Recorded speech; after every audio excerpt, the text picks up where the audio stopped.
भागवत गीता अध्याय 4 दिव्य ज्ञान। गीता के चौथे अध्याय से हम जानेंगे कि भगवान कब और किस रूप में धरती पर आते हैं, भगवान को कैसे प्राप्त किया जाता है, गुरु से ज्ञान कैसे लिया जाता है, ज्ञान लेना क्यों जरूरी है। श्री कृष्ण बोले कि अर्जुन, जो महान गीता ज्ञान मैं तुझे बता रहा हूं वो मैंने बहुत पहले ही इसी पृथ्वी पर बताया था, लेकिन समय के साथ वो लुप्त हो गया। इस पर अर्जुन बोले कि हे कृष्ण, आप तो अभी वर्तमान काल में हो, तो आप बहुत पहले के समय में ऐसा कैसे कर सकते हो।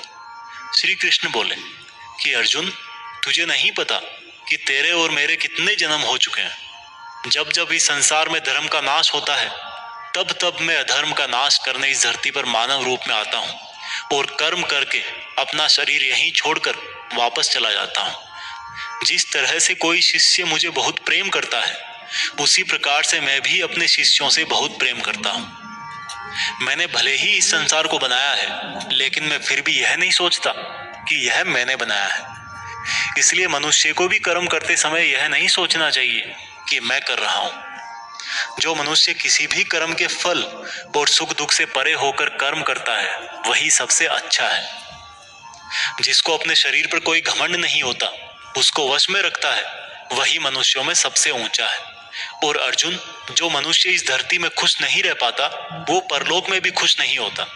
इसलिए किसी भी मनुष्य को अपने गुरु को पहचान कर, अपनी इंद्रियों को जीत कर, अपना लालच छोड़कर उनकी सेवा करके उनसे वह ज्ञान सीखना चाहिए जिससे बड़े बड़े पापी भी मेरी शरण में आ जाते हैं। जिस तरह से आग सूखी लकड़ियों को जला देती है, उसी तरह से गुरु से सीखा हुआ ज्ञान भी हर अज्ञान को मिटा देता है।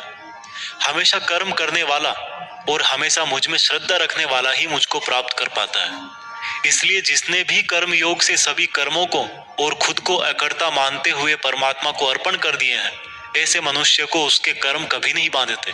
इसलिए अर्जुन, तू भी मेरे इस दिए हुए ज्ञान से यह समझ कि कर्म तू नहीं बल्कि मैं कर रहा हूं। दोस्तों, इस चौथे चैप्टर में यह साफ कहा गया है कि जब भी धरती पर मानवता का नाश होता है और निगेटिव एनर्जी लोगों में ज्यादा होती है, तब तब भगवान किसी भी रूप में आकर धर्म को फिर से स्थापित करते हैं। इसमें यह भी बताया गया है कि अगर किसी से आपको कुछ सीखना है तो सबसे पहले आपके मन में उसके प्रति रेस्पेक्ट होनी चाहिए, कोई लालच नहीं होना चाहिए और बुरी भावना भी नहीं होनी चाहिए।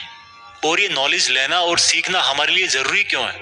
क्योंकि हम चाहे किसी भी फील्ड में हो, ऑब्वियस सी बात है कि हमें उस फील्ड के गुरुओं से ज्ञान तो लेना ही पड़ेगा।